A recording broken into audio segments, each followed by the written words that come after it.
ভক্তরা কি বলছে? বলছে ছেড়ে দেব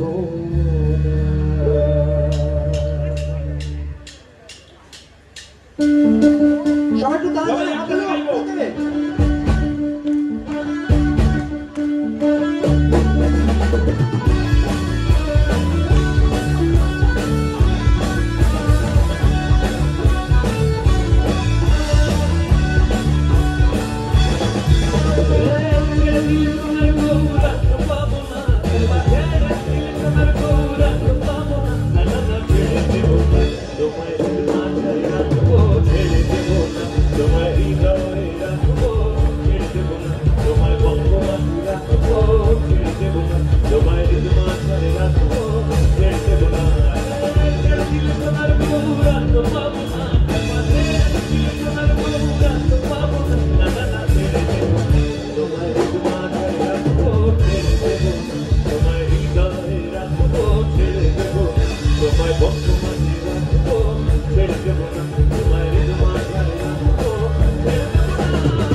আমার বন্ধুরাই জানা বাড়ির পথে টানা গোনা হিংসায় উঠে থাক রাতে হিংসায় উঠে থাক রাতে রে কাটে রে কতর পীরতির ফুল ফুটে কতর পীরতির ফুল ফুটে কতর পীরতির ফুল ফুটে কতর পীরতির ফুল ফুটে আমার বন্ধুরাই জানা বাড়ির পথে আনা গোনা আমার বন্ধুরাই জানা বাড়ির পথে আনা গোনা হিংসায় উঠে থাক রাতে হিংসায় উঠে থাক রাতে রে কাটে রে কতর পীরতির ফুল ফুটে কতর পীরতির ফুল ফুটে কতর পীরতির ফুল ফুটে কতর পীরতির ফুল ফুটে।